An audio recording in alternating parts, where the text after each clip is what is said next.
Bismillahirrahmanirrahim. Assalamualaikum dear students. Welcome to AZ International Publishing House. Today we are going to discuss Mathematics Grade 3 Unit number 2, and Unit number 2 is about number operations.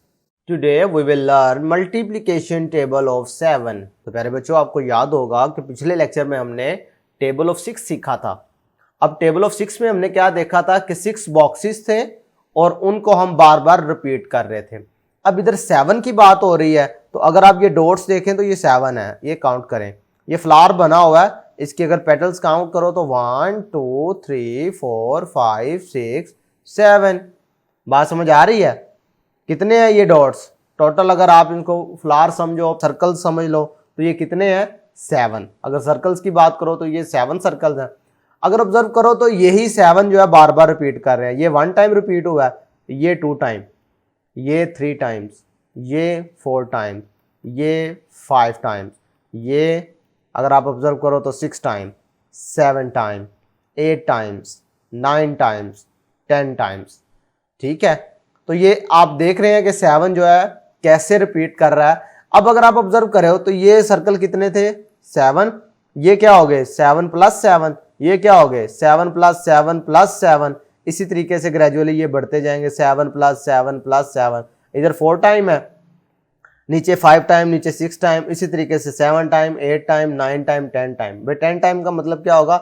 ये भी 7 है, यानी हर एक के लिहाज से आप 7 7 लिखते जाएंगे। 10 टाइम 7 रिपीट होगा तो वो क्या बन जाएगा? 70।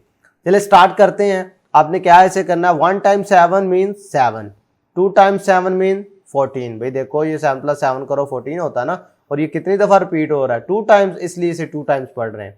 इसी और इसको लिखने का तरीका भी, अगर 3 टाइम 7 लिखा हो या 3 इंटू 7 इस तरीके से लिखा हो, बात एक ही है। 3 time 7 equals 21, 4 time 7 equal 28, 5 time 7 equal 35, 6 time 7 equals 42, 7 time 7 equals 49, 8 times 7 equals 56, 9 times 7 is equal to 63, 10 times 7 equals 70। बात समझ आ रही है? कितने आसान है। सिंपल आपने क्या करना है? इनको याद करते रहना। 7 14 21 28 35 42 49 56 63 70। तो आपने बार बार टेबल को याद करना है, बार बार टेबल को पढ़ना है, सिंक करना है। इससे आपको ये याद हो जाएगा। जब ये टेबल आपको याद हो गया तो ये आपकी हेल्प करेगा मल्टीप्लिकेशन के क्वेश्चन सॉल्व करने के लिए। मैं एक मिसाल देता हूं, ये प्रॉब्लम सॉल्विंग में मदद देगा। भाई अगर आपके पास लिखा हो 3 टाइम्स 7 बताओ, तो आप क्या करोगे? 3 टाइम्स 7 का मतलब तो वैसे ये है 7 प्लस 7 प्लस 7। तो इसको मैं क्या करूंगा? 7 को 7 में ऐड किया, फिर जो आंसर आया उसमें ऐड किया। तो ये लंबा प्रोसेस है। अगर मुझे टेबल आता हुआ तो मैं जल्दी से बता दूंगा कि 3 टाइम्स 7 करने से आंसर क्या आता है?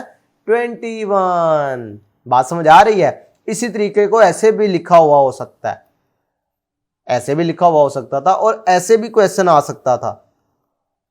ठीक है, मैं आपको सारी सूरतें साथ साथ समझाता जा रहा हूं ताकि जब कभी आप क्वेश्चन सॉल्व करें तो आपके लिए ये चीजें, ये वाले क्वेश्चन जो है ये नए ना हो, आपको पता हो कि इस तरह से क्वेश्चन पूछा जाता है। आज के लिए इतना ही, फिर मिलेंगे। अल्लाह हाफिज।